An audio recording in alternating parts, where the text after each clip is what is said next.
네, 오늘도 시간과 장소와 마음을 구별해서 하나님을 예배하는 모든 성도님들 가운데 하나님의 은혜와 평강의 복이 함께 하시기를 주님의 이름으로 간절히 축복합니다. 오늘은 율법에서 자유로운 삶이 되려면 이라는 제목으로 로마서 7장의 본문을 가지고 하나님의 은혜의 말씀을 나누도록 하겠습니다.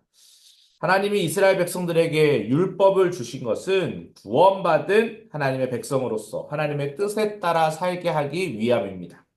그러나 택한 받은 이스라엘 백성들이 어떻게 되었나요? 율법대로 살지 못했습니다. 그래서 하나님과 점점 멀어졌고 죄의 자리에 머물게 되었죠. 그래서 하나님은 어쩔 수 없이 독생자 예수 그리스도를 우리 가운데 보내주셨습니다. 이스라엘을 구원하는 유일한 길을 예수 그리스도 통해 가능케 하신 것이죠. 그래서 오늘 본문 8장 1절 2절에서 보면 죄와 사망의 법에서 생명과 성령의 법이 너희를 해방하였다라고 기록되어 있는데 바로 예수 그리스도로 말미암아 이 일이 가능하게 되었다라는 것을 이야기하는 것입니다. 오늘 그러면 율법에서 자유한 삶을 살려면 어떻게 해야 하는지 우리가 세 가지의 말씀을 통해 살펴보길 원합니다. 첫 번째로 내가 죄인임을 깨달아야 하고요. 두 번째로 내 노력으로 이루어질 수 없음을 알아야 하고 세 번째로 성령의 법을 따라 살아야 한다. 이런 내용으로 하나님의 말씀을 좀 살펴보도록 하겠습니다. 먼저 내가 죄인임을 깨달아야 합니다. 율법은 선하고 의로운 것이죠. 선과 악을 구분해주며 하나님의 뜻이 무엇인지를 알게 해주는 것이 바로 율법입니다.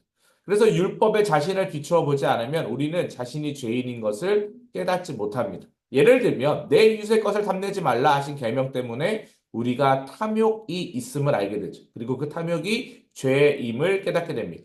이처럼 율법은 죄가 무엇인지 알게 하고 죄 아래 놓여 있는 우리의 실체를 깨닫게 합니다. 사도 바울은 율법이 죄가 아니라는 것을 분명히 이야기하고 있습니다. 율법은 죄를 알게 하는 역할만을 한다는 거죠.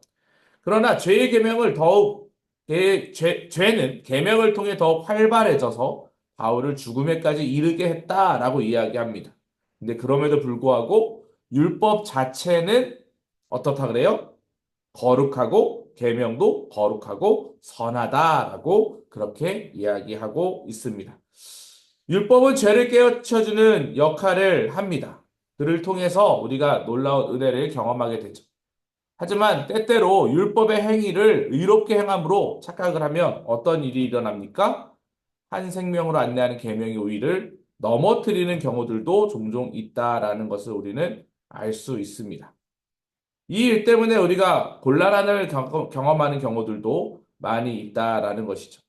인간은 율법에 의해서 자신의 죄인이 됨을 깨닫지만 율법 자체가 아주 의로운 도구임을 우리는 분명히 알아야 한다라는 것입니다. 따라서 우리는 율법의 행위를 통해 의를 추구하는 것이 아니라 말씀을 통해서 그 율법을 통해서 우리가 얼마나 큰 죄인임을 깨닫는 것이 아주 중요하다. 두 번째로 내 노력으로 이루어질 수 없음을 알아야 한다라고 바울은 이야기하고 있습니다. 바울은 죄가 그 자체로 악하지만 율법을 통해 드러난 죄가 사망을 초래한다고 설명하고 있습니다. 그는 자신의 삶 속에서 죄와의 갈등을 고백하고 있죠. 나는 내가 원하는 선하는 것을 하지 않고 도리어 원하지 않는 악한 일을 한다라고 고백하고 탄식하고 있습니다. 선을 행하고자 하는데 그 노력과 수고를 기울이긴 하지만 마음과 달리 여전히 죄 아래에 있음을 한탄하고 있는 것입니다. 그 본성 안에 죄가 선을 행하지 못하게 한다고 방해하고 있다라는 거죠.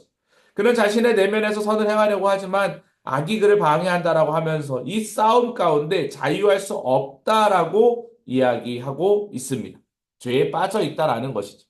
자신의 육신 속에 선한 것들이 깃들어 있지 않고 선을 행하려고 하는 의지만 있다라는 것을 스스로 고백을 하고 있는 것입니다. 우리는 분명히 깨달아야 합니다. 선과 악을 분별하면서 죄를 짓지 않으려고 노력해야 합니다.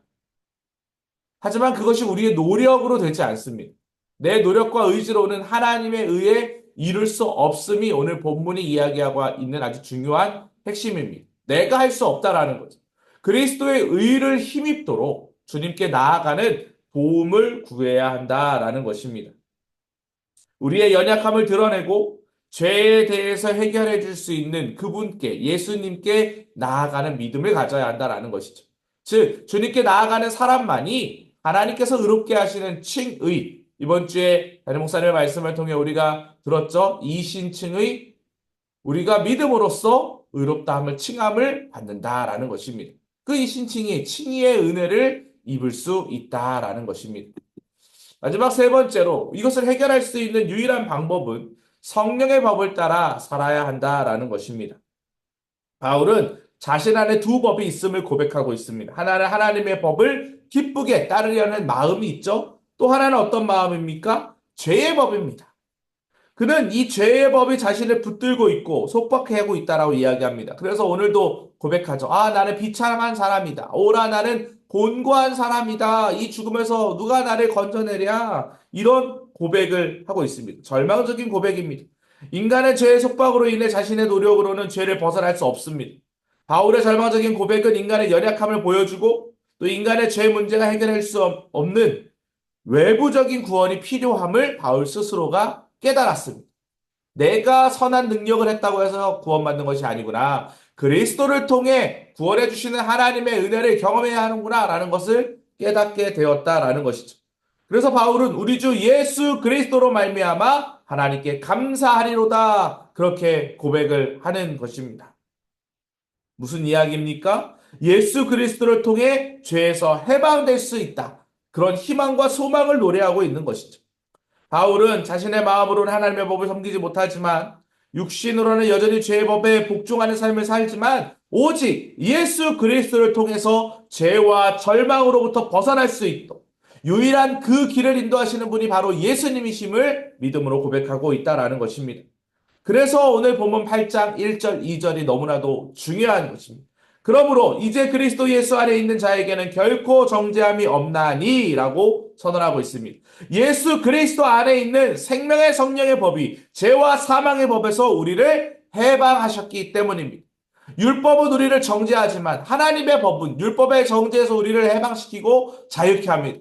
바울은 그리스도 예수 안에 있는 자에게는 결코 정죄함이 없다.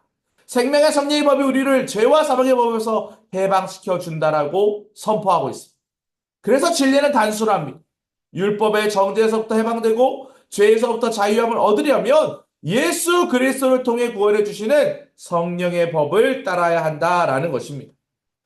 사랑하는 성도 여러분, 여러분은 어떠한 믿음을 가지고 계십니까? 오늘 이 시간 죄와 사망의 법에서 우리를 구원하시는 예수 그리스도의 은혜를 경험하시기를 주님의 이름으로 간절히 축복합니다. 그래서 오늘 본문의 이야기 이렇게 정리할 수 있어요. 율법과 죄와의 관계, 인간의 내적 갈등, 그리고 예수 그리스도는 구원한 소망을 다루고 있는 오늘 본문을 통해 우리는 율법을 통해서 우리의 죄를 깨닫게 됩니다. 인간은 율법을 지킬 능력이 없어서 죄에 묶여 늘 고통을 받고 있죠. 그러나 예수 그리스도를 통해 우리는 죄와 사망의 법에서 해방됩니다. 성령의 법을 통해 자유와 구원을 얻게 됩니다. 그리고 동시에 하나님의 자녀가 되는 놀라운 은혜를 경험하게 되죠. 이것이 곧 생명과 구원의 사건이다라는 것. 오늘 사랑하는 충성교会모든 성도님들, 우리가 율법을 봐야 합니다. 말씀을 봐야 합니다. 말씀이 가라고 하는 그 길을 가야 합니다. 그게 하나님의 자녀되는 법도이고 도리입니다. 하지만 때때로 넘어질 때가 있고 실패할 때가 있고 좌절할 때가 있고 절망할 때가 있습니다. 율법은 우리에게 정죄를 줍니다. 하지만 정죄가 끝이 아님을 기억하시기 바랍니다. 우리는 이미 하나님의 자녀입니다. 그래서 생명과 성령의 법이 우리를 해방시켰고 그 진리 안에서 자유를 얻으면 진리를 알지니 진리가 너희를 자유케 하리라. 그 자유를 얻으면 생명과 성령의 법으로 말미암아 하나님의 자녀되는 놀라운 특권 또한 누리게 될 줄 믿습니다. 이와 같은 은혜가 우리 모든 성도님들 가운데 함께 하시기를 주님의 이름으로 간절히 축복합니다. 오늘 우리가 함께 기도했으면 좋겠습니다. 함께 기도할 때에 내 힘으로 해결되지 않는 죄를 고백하시기 바랍니다. 성령의 법을 따를 수 있도록 죄와 사망의 법에서 해방되는 은혜를 경험할 수 있게 해달라고 우리 함께 기도하며 나아갔으면 좋겠습니다. 이 시간 주여 믿습니다 하시고 함께 기도하겠습니다. 주여 믿습니다.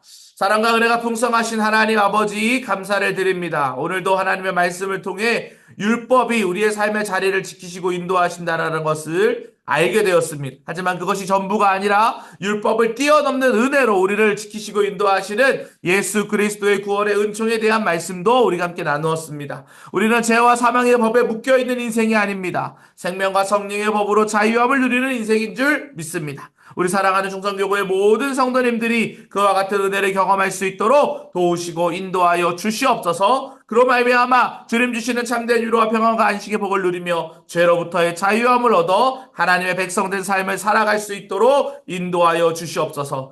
은혜 위에 은혜로 채우신 하나님을 기대하며 나아가기를 간절히 원하오니 주여 붙잡아 주시고 함께하여 주시옵소서. 하나님이 원하시는 귀한 뜻이 이루어지기를 간절히 소망합니다. 주여 역사하여 주시옵소서.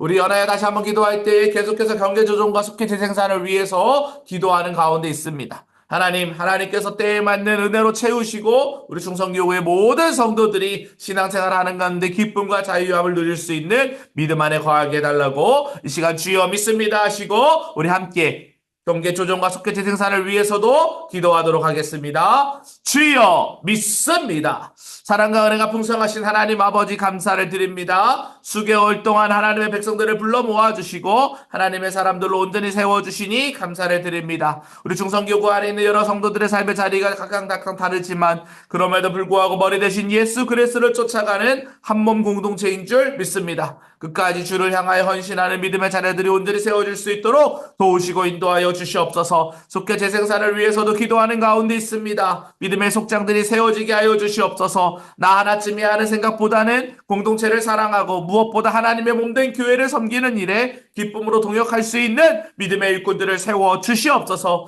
하나님의 일을 하는 가운데 있어서 하나님은 늘 사람을 통해 일하시는 줄 믿습니다. 역사의 주관자이신 하나님께서 우리 충성교구를 사랑하여 주셔서 모든 성도들 합력하여 선을 이룰 수 있도록 인도하여 주시옵소서. 주님께서 그렇게 지켜보호하여 줄 믿사오며 예수 그리스도의 이름으로 기도합니다. 아멘. 네, 이와 같은 은혜가 함께 하시기를 주님의 이름으로 간절히 축복합니다.